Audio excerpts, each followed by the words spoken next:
Okay, Ralph, hand it off to you. Great. So welcome to VMACS. We have Kilian Hooper today, and he will talk about whether bigger banks are better. So Kilian is on his own today, so there's nobody who can directly answer the questions in the Q&A. But please, use the Q&A if you have any kind of questions, and I can interrupt Kilian if it's really something that we have to get explained first before we can move on. Otherwise, we use the Q&A to just collect all of these questions, and then you can ask them afterwards personally, or I can ask them in the 15 minutes of open discussion after the talk. So Kilian, you have 45 minutes. Please go ahead. Wonderful. Thank you so much for having me today. This paper is called Are Bigger Banks Better? Firm-level evidence from Germany. So there's been active debates around the impact of large firms on the economy. And that issue is particularly salient in banking, of course, because banks have grown disproportionately large over the last few decades. They've been growing larger since the financial crisis. I think the market share of the top 10 US banks is now over 60%, nearing 70%. And of course, this issue in banking is exacerbated by the fact that recent crises have seen very prominent failures of large banks. And so there's been an active policy discussion on what should we do with this increase in bank size, and what should we do with these very large banks that are continuing to merge with other banks and continuing to get bigger. So some policymakers and some economists advocate regulating further increases in bank size. They believe that financial stability will improve if banks stop getting bigger.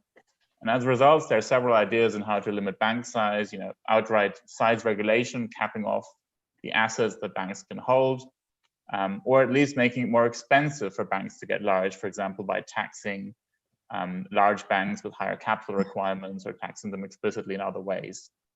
But of course, there's a downside to this. So some economists in the past have argued that bigger banks could actually be better in many ways. And so that increases in bank size could actually benefit the real economy. And so if you limit further increases in bank size, you may actually end up harming real economic growth. And there are several reasons for why bigger banks might be better. For example, if there are important fixed costs involved in running bank, then there will be economies of scale, and the larger the bank, the more easily the bank can spread out the fixed costs, the lower the cost that the bank has to pay for operating, and the more efficient the bank will be.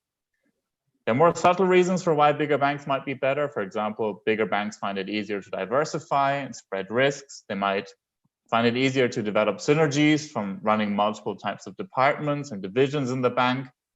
And of course, bigger banks have larger internal capital markets. And so if we think that it's easier to shift capital within an organization, if it's optimal to reallocate capital within a bank rather than having to go through external interbanking markets, then again, there might be benefits from larger banks.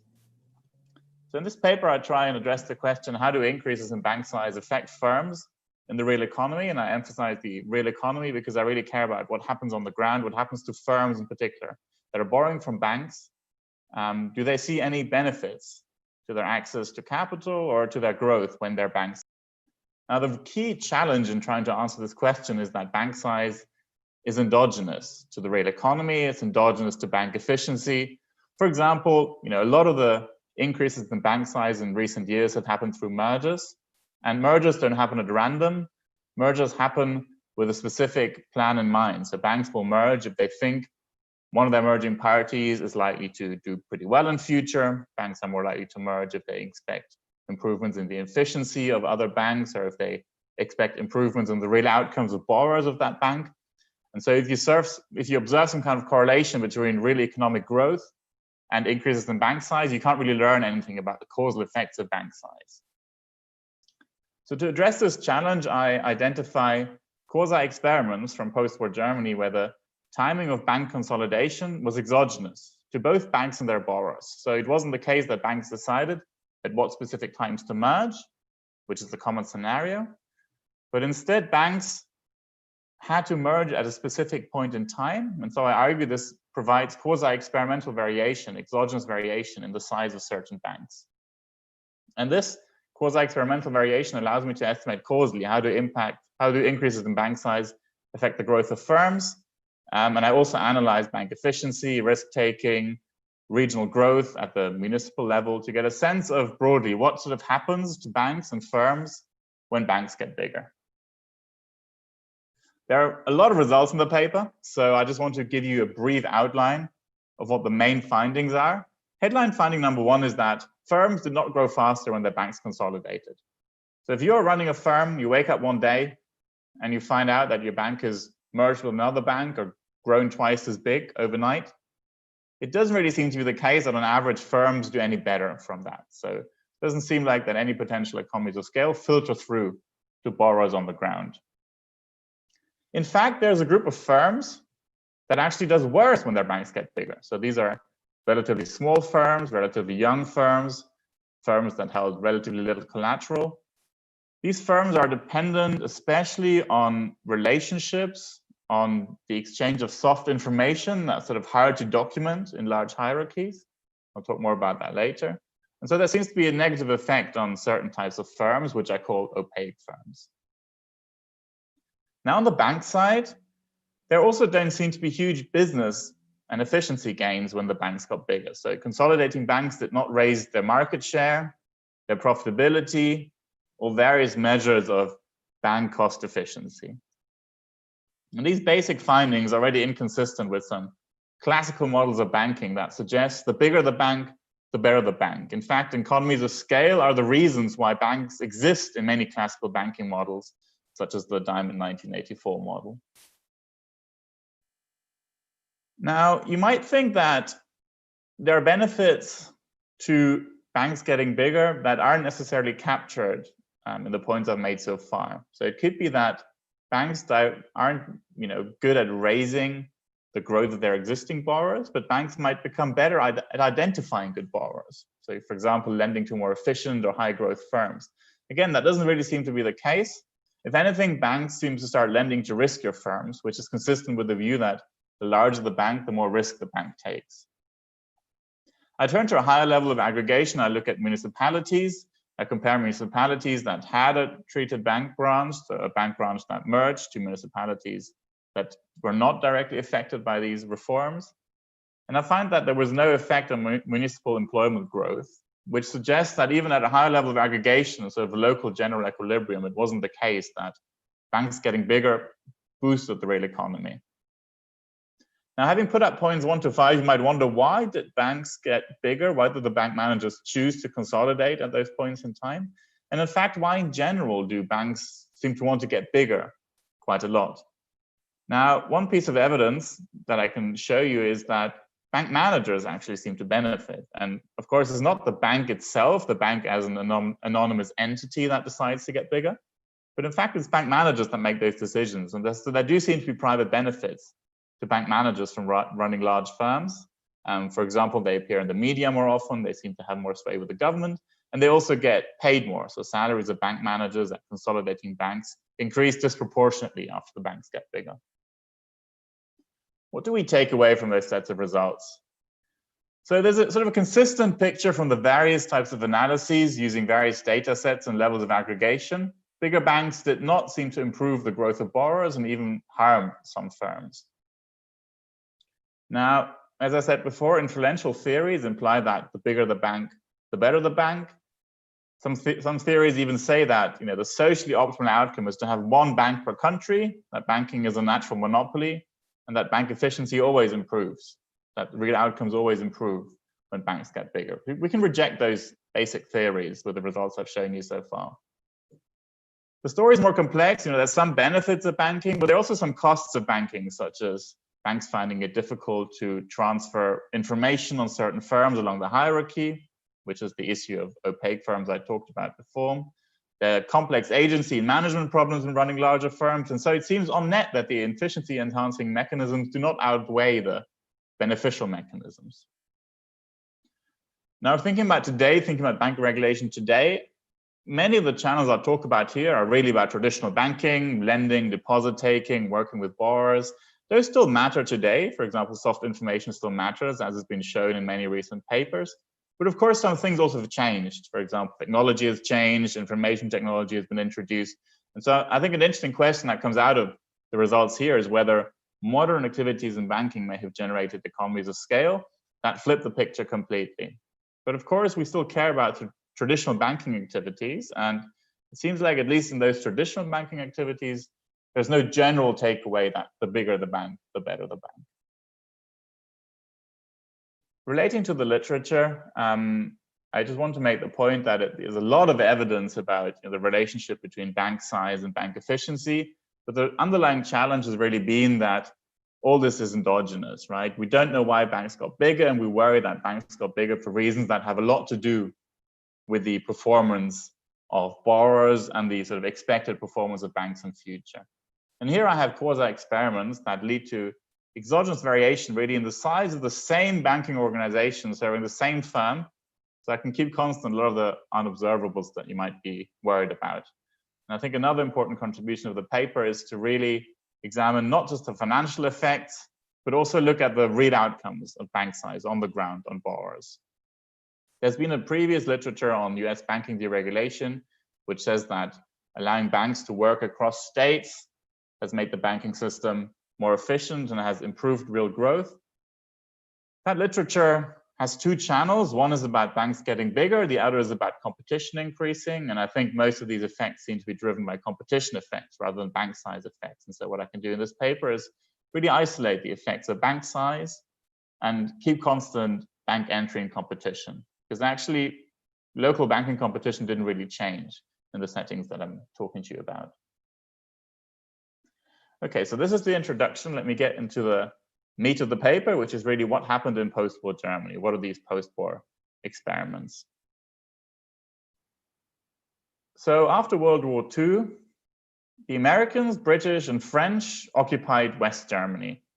Now, in the eastern part of the country, which became the DDR later on, private banking was essentially prohibited immediately after the war in 1945. And so there's not much we could learn about private banking from that part of the country. But in West Germany, private banking was continued, and the Allies introduced some very interesting regulations with regard to private banking. In particular, the Allies thought, and this was driven by the Americans to a large extent, they thought that financial centralization, a very concentrated banking system with a few large banks, had contributed to the rise of the Nazis and had also enabled the Nazis to turn the German economy into a horrendous war machine that brought destruction upon the world. So the Allies wanted to intervene, wanted to stop that from happening again. And as a punishment, but also to prevent future wars coming out of Germany, they broke up 3 large banks, which I'm going to call the treated banks throughout this presentation. So this is Deutsche Bank, Dresdner Bank, and Commerzbank. Still know these names today, which hints at the fact that they sort of came back together at some point. But these banks operated at the national level before the war, but then were broken up immediately after the war. And for about 10 years, they weren't allowed to operate at the national level again. Now, there are several other banks operating in post-war Germany. Some of these are relatively similar to Deutsche, Dresdner, and Commerzbank. They're also commercial banks operating for profit, serving firms and households, generally operating within one state, some of them also across several states. They're credit unions, public banks, and so on. For the main part of the paper, the control group will really be regional commercial banks and their borrowers, but I'll also use the other types of banks. In the control groups, results don't really change whatever I do here. So the first step of the banking policy was really this breakup immediately after the war, which came in 1946-47. The idea of that was to, as I said, contain Germany, make sure that it wouldn't start another war, and set up the financial system in a way that would prevent a future war. During this period, the treated banks were broken up and were only allowed to operate branches within states. So this is the picture of West Germany with the federal states. So instead of one national Deutsche Bank, for example, there would now be 11 state-level Deutsche Banks, one in each federal state with a different name, different set of administrators, different identity. The Allies really wanted to make sure that these were seen as relatively new banks that restarted after the war. So that'd be a Deutsche Bank Bavaria, Deutsche Bank North Rhine-Westphalia, and so on. Now, during the 1940s and early 1950s, the attitude of the Allies toward West Germany changed. So instead of having an attitude of containment, they became what was called in the historical literature friendly occupiers. And they had an interest in actually helping the German economy do relatively well. They wanted the West German economy to, sort of outperform the East German economy, outperform the Soviet bloc, be a poster child for capitalism. And so the Allies became more open to German wishes on what should be done to the banking system. The German government and the German bankers themselves had always believed that large banks are better, that the bigger the bank, the better the bank. So they said, well, why don't you let us remerge the banks? The Allies didn't quite want to go along with that, but at least they allowed the treated banks to merge partially. So they allowed them to merge into 3 regional banks, which is the picture that I show you here. So all the southern and all the northern state level banks were allowed to reconsolidate, whereas in the West, that remained as a separate banking zone. This lasted until 1957. Then the Allies allowed Germany to become a sovereign government. They leave and they say, well, from 1957 onward, you can do whatever you want in banking regulation. And this is when the German government lifts all regulation and the banks are allowed to reconsolidate at the national level. And so what happened to the bank operations as they were allowed to reconsolidate? The paper really focuses on the 2 reconsolidation episodes in 1952 and 1957. And historical records around this time suggest that the consolidations had major impacts on how the banks operated. Now, an obvious impact is that each bank sort of had to pay their own fixed costs. So instead of being able to spread fixed costs across national branches, each of the state level banks would have to set up their own credit department, their own legal department. And bankers complained a lot about this, and they thought, well, this is going to raise fixed costs, going to make us operate very inefficiently. The banks were able to issue large loans without having to turn to other banking partners, without having to syndicate loans. And again, there's a reason that you might think syndication is costly. You might think it's hard to work together with other banks instead of just issuing your own large loan. So again, that might have benefited the banks. Banks were able to use internal capital markets, shift capital across states fairly freely. And again, that could be beneficial if we think internal capital markets are extremely important. The banks increased diversification. This is a kind of mechanical effect. The more borrowers you have, the more diversified you are. In this case, they became diversified across states. And in basic models, diversification is kind of the reason why banks exist, and it's a good thing, makes banks more efficient. There could also be reasons that diversification is problematic if you think it makes management of various types of borrowers more difficult, for example. And so that's why I kind of put ambiguous effects, a happy and a sad smiley, related to diversification. There are also some management issues that come with larger firms. More complex organizations are hard to manage. It's difficult to transfer information along hierarchies. If the person collecting the information doesn't make the decision on loans, that can be hard to manage. In particular, with regard to soft information, so information that's hard to write down, for example, giving a character loan to a certain individual. It's hard to make a choice on that if the person actually seeing the person in front of them, seeing the borrower in front of them and saying, well, this looks like a trustworthy entrepreneur. That person isn't the one actually making the loan decision because the deciders are further up the hierarchy. Now, importantly, what I've showed you so far in these reforms, there was no change in the number of branches operating in local banking markets.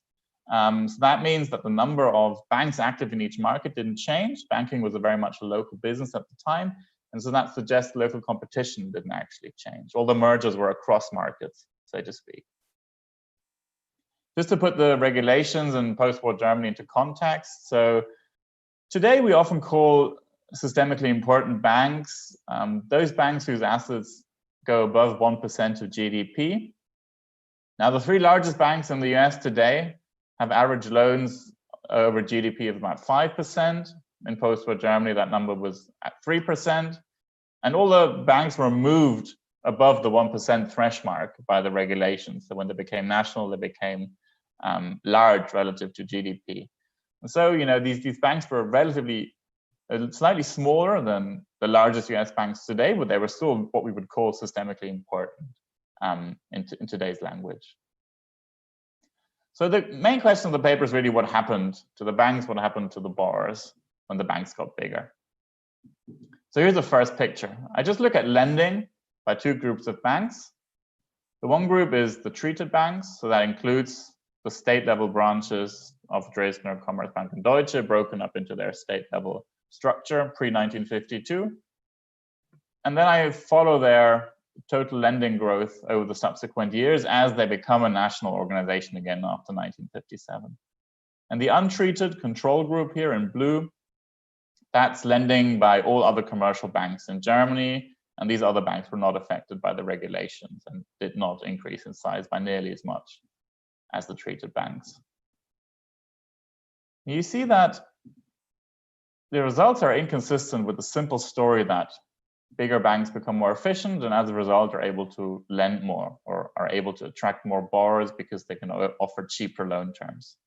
If anything, lending by the treated banks drops off slightly after the banks merged in 1952 and even further after the national reconsolidation in 1957. Pre-1952, pre-reforms, the trend is relatively parallel, which suggests that treated and controls are actually relatively similar, exposed to similar shocks, and that the main differential between the two banks is really what's happening to the bank size in the treated group.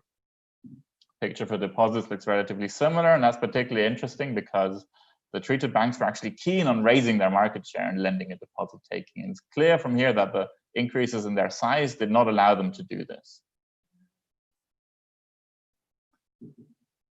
Now, of course, these lending market shares aren't really the whole story. As I said earlier, we really want to know about what happened to borrowers on the ground. Is there any evidence that the bigger banks were able to provide better financial services to their customers or to other borrowers? And for that, what we really need is firm level information. Now, that's very easily said, but kind of hard to do because there was no microdata set on German firms in the post-war period as I started working on this project. Close to actually giving up on this project because I just didn't see any way to get the necessary microdata. But then it turned out that there's this information provider called Hoppenstedt, and they operated throughout the 20th century and provided big volumes with information on German firms. And I traveled across German archives and German libraries and photographed around 15,000 pages from these hard copies of these historic volumes, and then had the data entered by hand.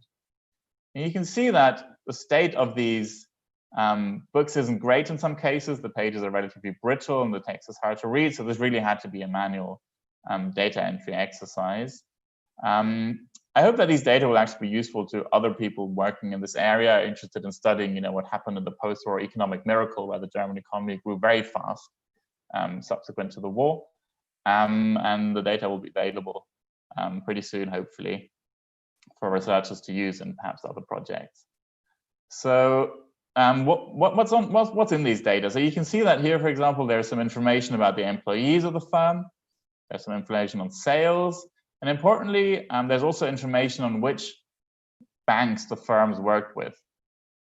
So Germany was a system of relationship banking, where firms and banks tended to form very close relationships. And in this system, the bank was so important that it was actually listed in these historical Hoppenstedt volumes. And so that's really the key information that allows me to link firms to banks, that allows me to connect borrowers to the shock to bank size. So I'm just going to stop here in case there are any clarifying questions, anything that people didn't understand before I get into the results. So Kilian, let me just ask one question that was raised by the audience. The question was whether these treated banks, whether they have to merge, they're externally forced to have like this national bank again, or whether it was a choice and whether there was any kind of heterogeneity in that choice.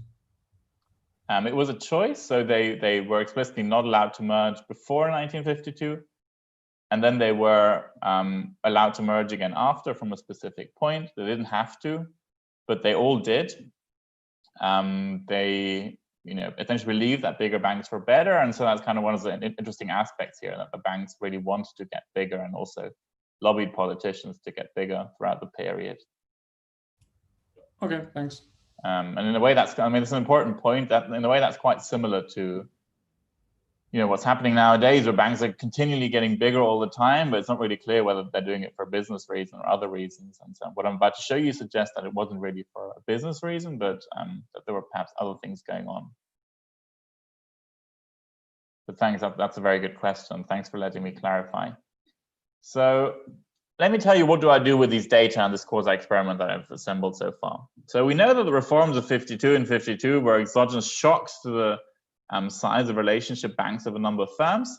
And we know that in a system of relationship banking, it's sort of costly for banks to switch, for firms to switch banks.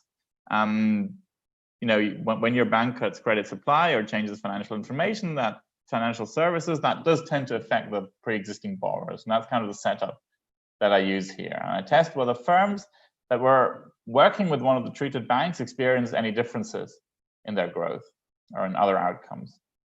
Now, for this assumption, you need to assume that firms with a treated bank would have evolved at the same rate as firms that were not exposed to a treated bank had the reforms not happened. And of course, you might worry about that assumption a little bit, given that these banks that were broken up were the largest banks after the war, and that their customers might have been a little bit different in terms of observables and different in terms of the shocks that were hitting them after the war. So I developed a sharper test, a sharper way to make sure the identification assumption holds. And this test relies on the fact that the Western zone remained unaffected by the 1952 reform. So this is just a reminder of what happened in the 1952 reform. This is the pre-reform setup. And you look at the Western state of North Rhine-Westphalia here, that's one of the state-level banking zones. That remains exactly identical after 1952. So that part of the country is not treated. If you're running a firm, you're running a bank in that area, there's no effect of the 1952 reform on bank size.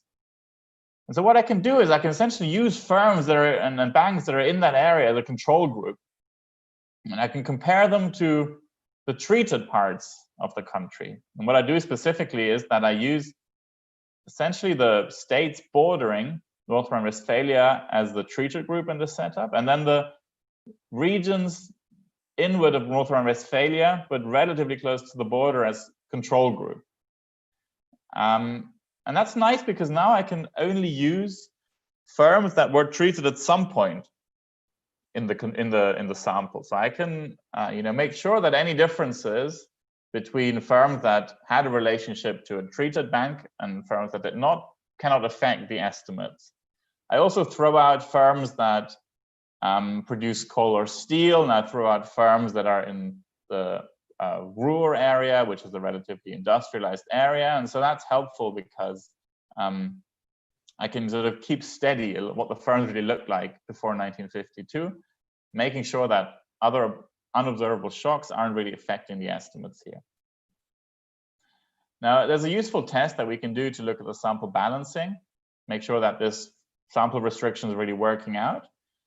If you look at the whole sample and just compare the employment and age of treated firms to untreated firms, you see positive correlation. So if you're working with a treated bank in 1951, you tend to be larger, you tend to be older. And that's kind of a classical finding in the banking literature. Large firms work with larger banks. And now I'm going to restrict the sample the way I explained just now. I'm going to use the Western zone as a control, the borders of the bordering states around the Western zone as a treatment, and I'm only going to define the treatment indicator as whether you're treated in 1952. And now you see this relationship entirely disappears. So that's very helpful to make sure that this sample is really capturing similar types of firms working with similar banks before 1952, but just because of the structure of the 1952 reform, some were affected and some were not affected by the change in bank size. So how do I, so let me just stop again in case there are any questions here. Otherwise, I'm happy to continue. Let's continue and have the questions later. Great.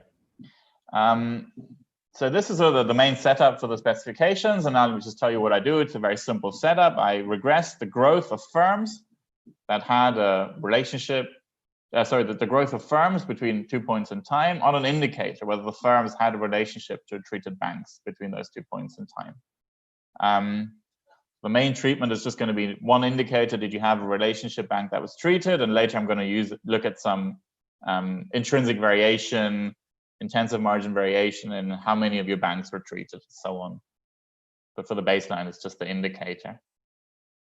We're going to control for a range of observables, firm industry, firm age, firm size, and we're going to interact all of them with the zonal fixed effects to make sure that even any industry region-specific shocks that are hitting these firms can't really affect the estimates in any way.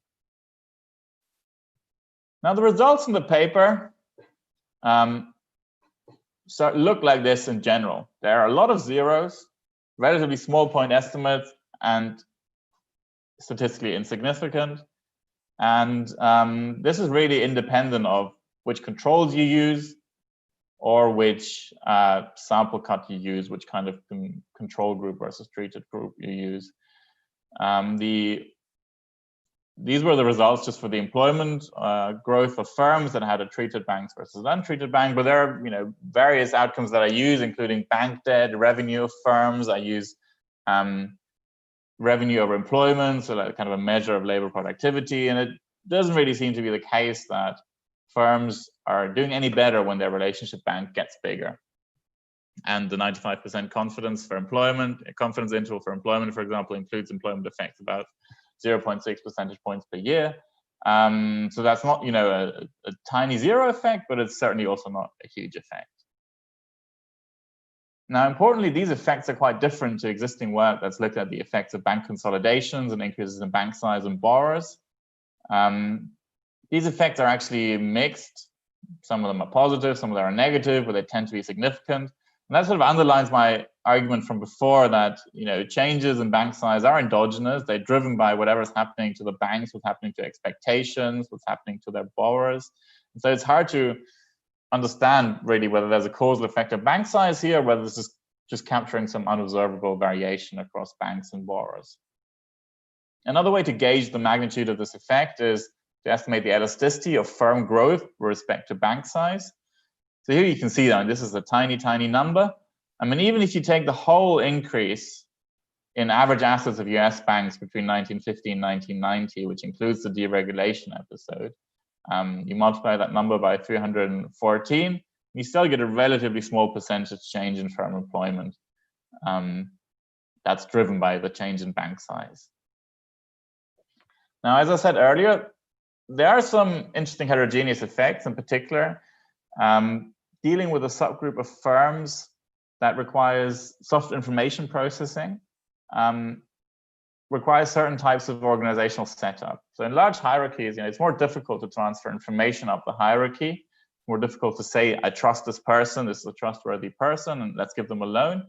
And there's an interesting model by Jeremy Stein that also says, even if you might think that, why don't you just give the power to make the decision to the person on the ground if you're going to have them collect the information? Well, even it's hard to incentivize employees on the ground to collect the information as well in large hierarchies compared to small hierarchies. And so for that reason, there's kind of pre-existing theories that suggest large banks might find it harder to deal with small firms, with firms that have little collateral, generally with firms that require subjective assessment and require soft information processing. And I classify these firms here into three categories, which is in line with what the pre-existing literature has done. So small firms of less than 50 employees, young firms that are younger than 10 years, or firms that have relatively little collateral, so firms that have little tangible assets. Those are the three indicators that will define whether a firm is opaque or not. And then I look at samples that only include opaque firms, and now the picture changes quite a bit compared to the pooled sample before. You get negative effects on the bank debt of opaque firms if they had a treated relationship banks. And you get negative effects on employment in the furthest right column of opaque firms that had a treated bank. Now, this effect is larger the larger the share of your banks that were treated by the reform. So if you have less than 50% of your relationship banks treated by reform, the effect is relatively small and just marginally significant.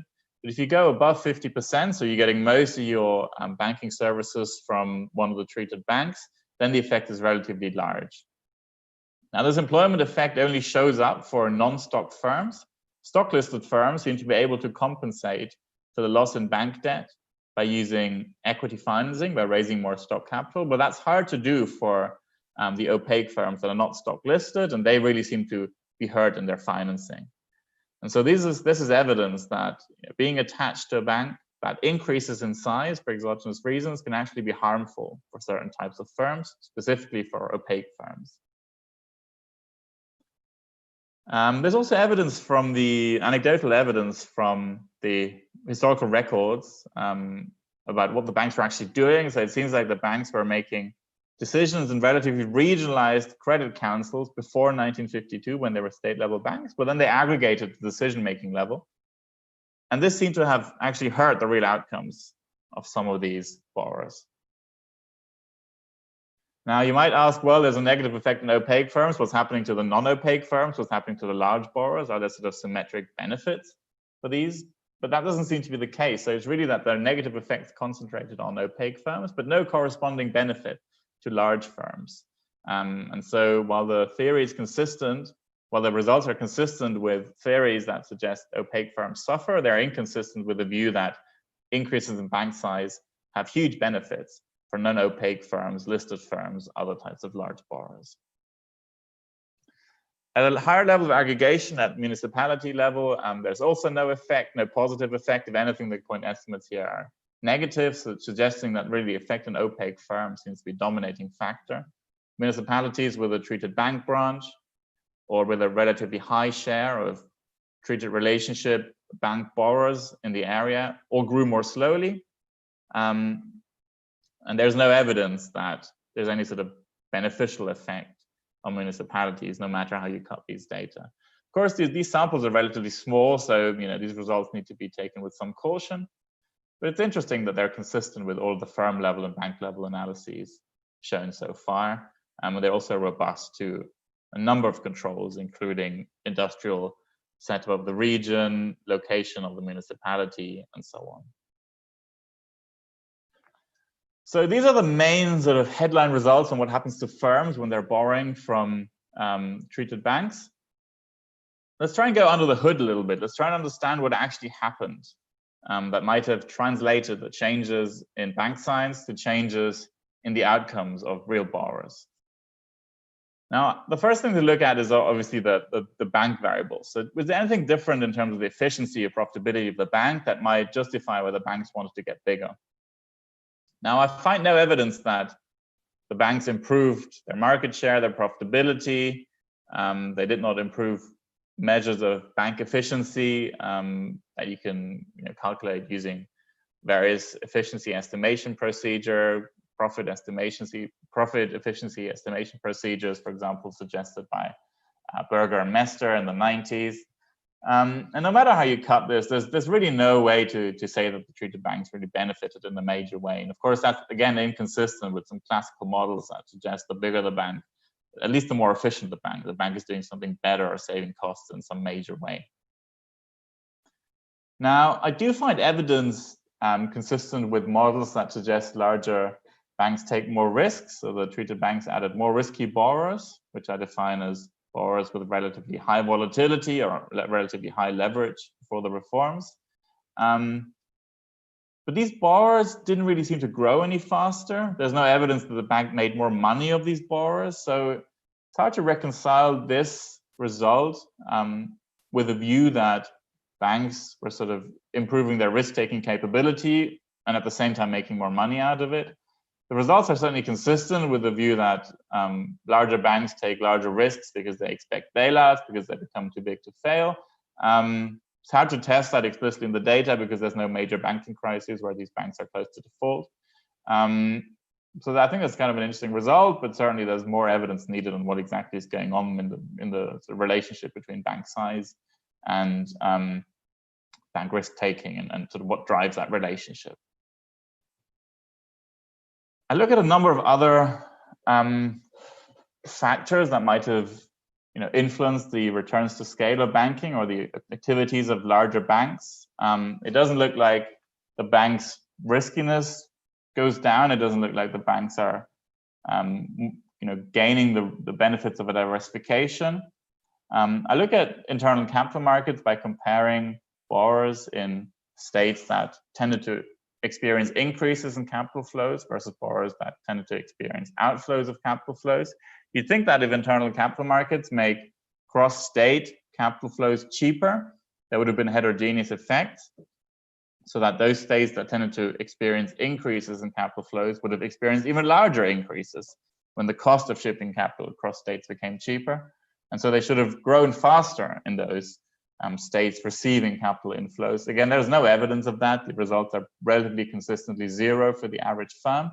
And so it doesn't seem to be the case that these banks were able to shift capital across states in a beneficial way for borrowers or themselves. There are several additional tests in the paper related to various mechanisms, which I don't have the time to talk about in detail, but I'm happy to take questions on later on if you'd like. And these include capital allocation, so which firms were the banks working with, no evidence that they sort of picked the better performing firms, or the potential to generate synergies in the sense of benefiting firms that required financial advice or underwriting services and so on. So all the evidence I've shown you so far suggests that firms didn't benefit, the real economy didn't grow faster, and also banks didn't become more profitable from getting bigger. So why did the bank managers care so much about getting bigger? So the first bit of evidence is that salaries of executives increased quite spectacularly at the treated banks compared to the untreated banks. And so this finding, I think, is generally interesting. It suggests that if a firm gets bigger for exogenous reasons, that can have a causal impact on executive pay. So there's a large literature that suggests there's a relationship between firm size and executive pay. So the larger the firm, the more managers get paid. But that literature has not really established whether that's kind of an assignment mechanism, a sorting mechanism, or whether there's really an impact of the structure of firms, the size of firms on executive pay. And the results here suggest that there really is something about just making the same organization bigger that allows managers to reap larger rewards. Most of these managers here are essentially the same throughout the 1950s. So it's not really a story about the banks hiring better managers, but there seems to be something about the managers getting paid more at larger banks. Now, at the same time, what's interesting is that media mentions of the consolidating banks increase. This is almost one of my favorite slides of the talk. So this is where I look at how often the name of a treated bank and the name of a treated bank executive appears in two leading media publications, Der Spiegel for Germany and the Financial Times from London. And you see that in the pre-period, pre-1952, there's essentially very few mentions of treated banks or treated bank executives. And that jumps up disproportionately after 1952 and after the banks get bigger. All these periods are of even size, so these numbers are directly comparable. This pattern can't be explained by more discussion of the financial sector or of banks, you can see here, or of just generally domestic events in Germany, as you can see here. This is essentially driven by a larger focus on the treated banks and their managers. Now, maybe that's not surprising because you think that large national media outlets report more on large corporations. I think it's still important because we think that media mentions are associated with benefits to managers, maybe just personal vanity, or maybe even with business benefits such as influencing regulators, making political cases. And there's certainly anecdotal evidence that the banks sort of influenced policymaking more strongly after they got bigger and improved the financial regulation in the favor of the entire banking sector after 1952. And overall, these results are consistent with what Jeremy Stein's review, for example, called corporate empire building, might explain why managers like to run larger firms and like to get control over larger corporate empires. So in conclusion, the combination of post-war reforms in Germany that shifted bank size and new data are, I think, an interesting opportunity to study how changes in bank size affect banks and the real economy. There's no evidence in the post-war German setting that increases in bank size generated improvements in the performance of banks or their borrowers. In fact, some firms even seem to suffer from their banks getting bigger. These results are inconsistent with a large part of the banking literature that suggests the bigger the bank, the better the bank. And they raised interesting questions about what's really driving changes in bank size, and what should we think about when we're evaluating changes in bank size and future bank mergers. Certainly what we can take away from this is that there's not a general relationship between bank size and bank efficiency and real growth. And they should think about the various mechanisms that generate differences in real outcomes when banks get bigger, and that have sometimes been overlooked in the debate so far. So thanks so much for your attention, and I'm happy to take more questions and talk about this more now. Great, thanks, Kilian. Like perfectly on time. So that's what we expect. Let's see, we have like a couple of questions in the Q&A. So just raise your hand, and then I will unmute you. You can raise your hand if you click on the participants button, and then you can raise your hand, and then you can ask that question. And to give you 1 minute or so to organize yourself, I will just give the word to Claudia, who has a question as well. Claudia, you want to ask it? Great, thank you. And first, Kelly, I just want to say, wow, on this data collection, I mean, that's a huge lift. And I think it's wonderful to hear that you're willing to share that with other research. So kudos to you, because I'm sure that took forever. So my question is how the consolidation of these banks affected like the Mittelstand, like so these smaller, medium-sized businesses, which I assume are what you're referring to as the opaque firms because they're not listed. Actually, that's a question I had about opaque, non-opaque. And I didn't know if you saw, and I'm not sure that you have firm level data, but I mean, anything you would know from this or be able to inference to draw, if that was part of, like there was a shifting away from like that, which is, I mean, a pretty substantial part of the number of businesses, if that affected like the loan size. And the other thing, so I mean, this is a really nice identification that you have. And I was thinking about another potentially exogenous shock that would have increased bank sizes, which was after, the wall fell and reunification. And if you think there's anything to that, I mean, because I'm sure you thought a lot about how to identify this shift. So I guess those are my two questions. Great, thank you. So regarding the Mittelstand, that's a concept that really encompasses a range of firm types, going from relatively small firms, I'd say starting at like 50 employees, all the way up to sort of 250. And so some of these firms would fall into what I call opaque firms, but some of them would not. That's why I sort of avoided the terminology in the paper, because I think it's not clear enough and not closely linked to certain models to really make explicit statements about it. Certainly these banks were heavily involved in working with firms that you would classify as being part of the Mittelstand. And as I said, some of them would be relatively unaffected by these reforms because they were large enough to sort of have a lot of financial documents available about them and have very strong creditworthiness. But some of the more smaller firms or younger firms would certainly be negatively affected, would struggle to get bank loans afterwards. So what does opaque and non-opaque mean then in your terminology? So let me go back to the slide to make this very explicit. So opaque firms of less than 50 employees are younger than 10 years or have relatively low asset tangibility, so relatively little tangible asset to put up. And this is these are three definitions that I didn't make up. They've been used in the literature before. So I'm not the first one to talk about sort of this idea that some firms are heterogeneously affected, and so I tried to rely as much as I could on pre-existing definitions here.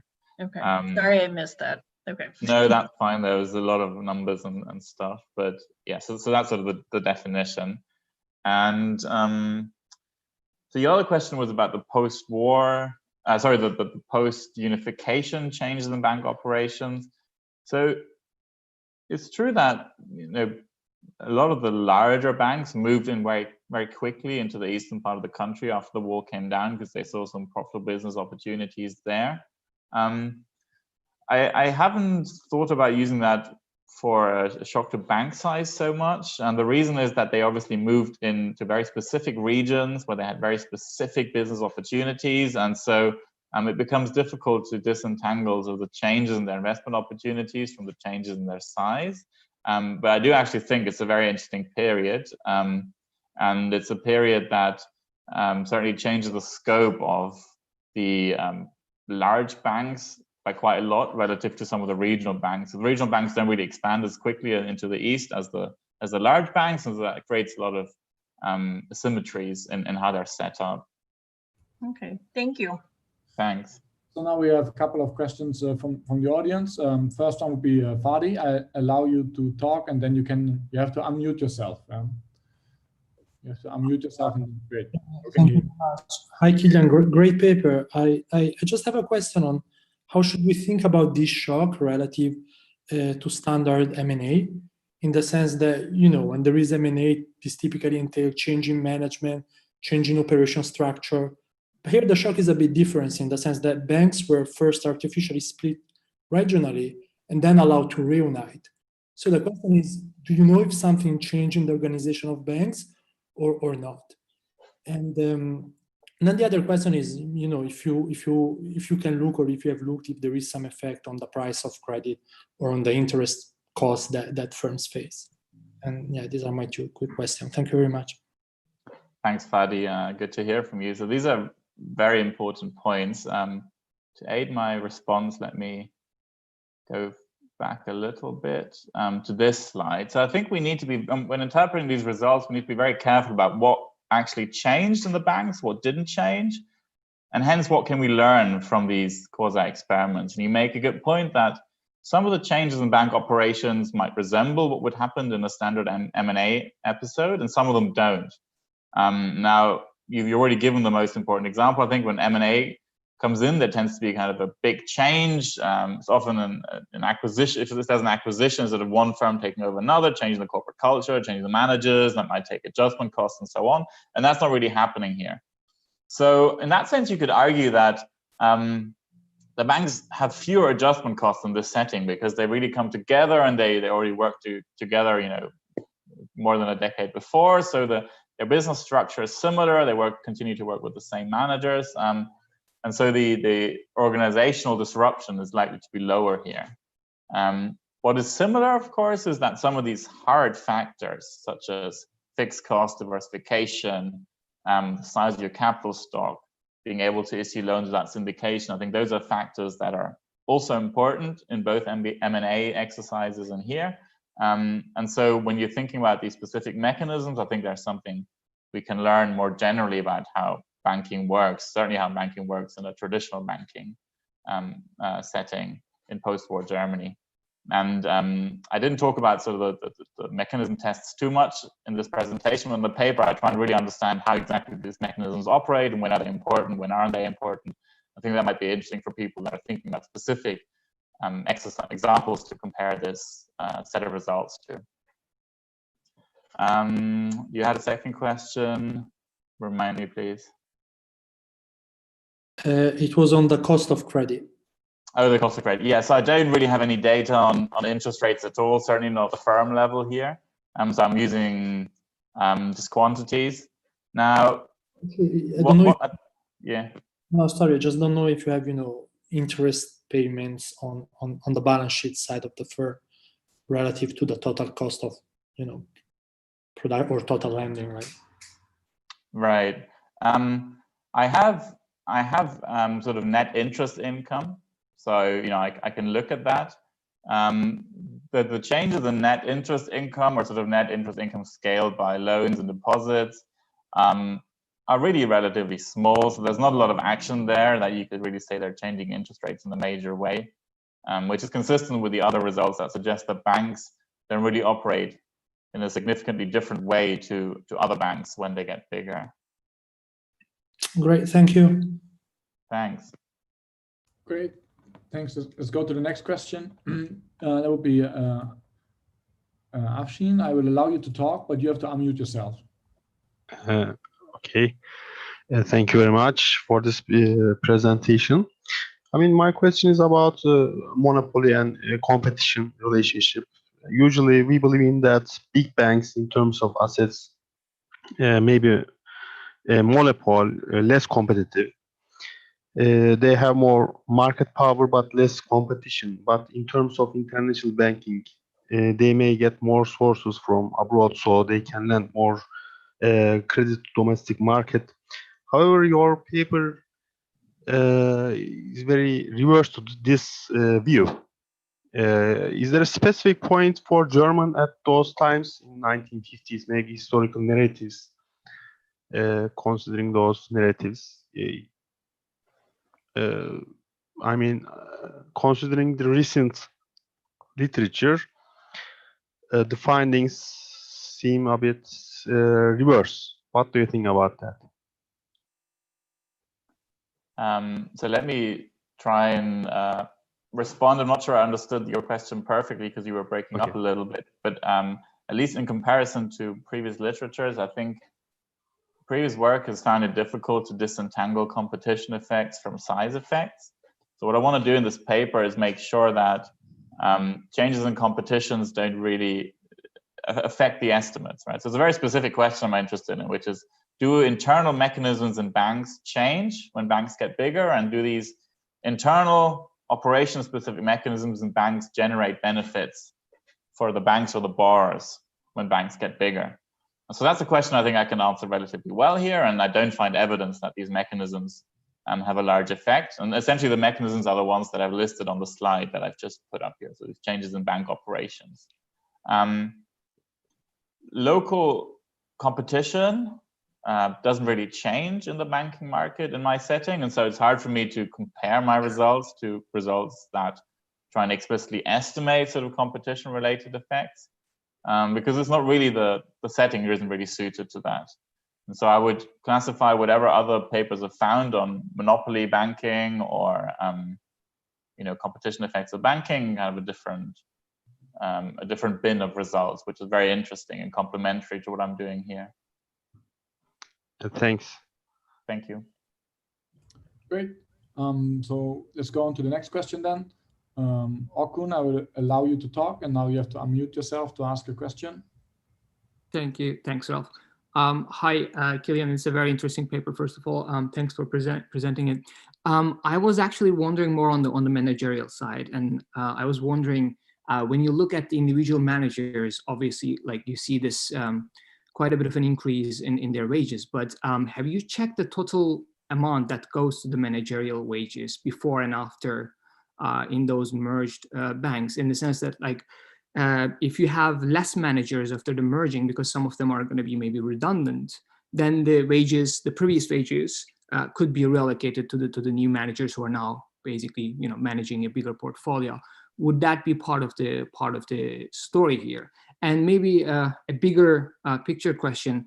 I'm not sure how to think about the shock itself, like the reform itself, in the sense that these banks used to be together before as a single bank, and then they were split and then came back together. And I'm wondering if there is more anecdotal stories or evidence that you could tell us to convince us in that interim period they were really acting like separate banks, or was it the case that, because what I'm thinking, looking at your results, is that maybe they were just operating under different names, but just like a single bank would do.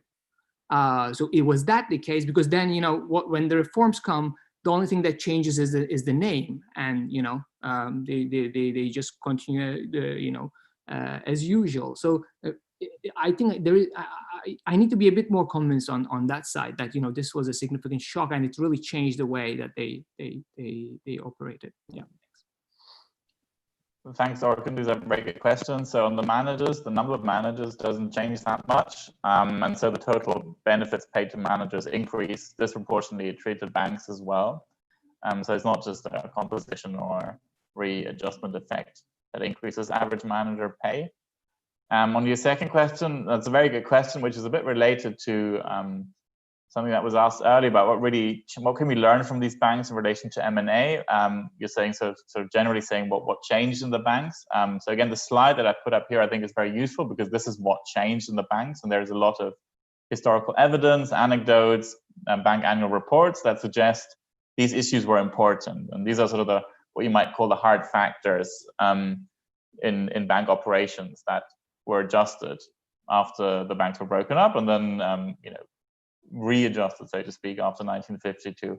Remember that the banks are broken up after the war, 1946-47. So this is a kind of a restart phase for a lot of German banks, a lot of German firms, and the economy overall. So it's not like they're continuing in nicely throughout the period and then they get broken up, but they're really experiencing a huge shock. There's the war, which happens in Germany. A lot of their assets get destroyed, and then there's a restart in 1946-47.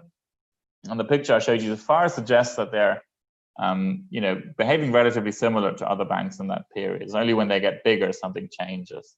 And I mentioned briefly, just as an example, the opaque firms. There was a lot of regional, local, close to the locality decision-making in terms of who would get loans and how they would evaluate certain borrowers. And that was then escalated when the banks were reconsolidated. So that's one example of things that changed. Some of the other examples here are kind of mechanical, like we know they had to change, spreading of fixed costs, being able to issue larger loans without syndication, using internal capital markets, diversification. These are all examples of things that we know change because they're one-to-one associated with the balance sheet size of an individual bank. Now, there's one caveat here. If you think that a local branch experiences an operational change or an efficiency gain from ever having been part of a large organization, and that efficiency gain or operational change persists throughout time, then that's obviously not something I'm going to pick up here, because most of these branches were part of a national bank pre-war and then became part of a national bank again after the war. And so if you think that throughout the 40s and 50s they had changed something just because they'd been part of a large bank at some point, you're not going to pick that up here. And again, that relates to the fact that we just have to be very careful about how we extrapolate from what changed in this setting to what changed, what changes generally when there are changes in bank size. I think what I find important to point out finally is that the mechanisms that I put on the slide that we're talking about here, they're really the most important ones in basic banking models. They get discussed all the time in policy and in banking lobbying and so on. And so it's interesting to learn about these mechanisms, at least from the setting. Good. No, thanks for the answering all these questions, Kilian. So basically now we are out of time. We can move this now in a breakout room. So if there's a couple of people who just want to, chat with Kilian and talk to him on a more informal basis, in the chat window, I have posted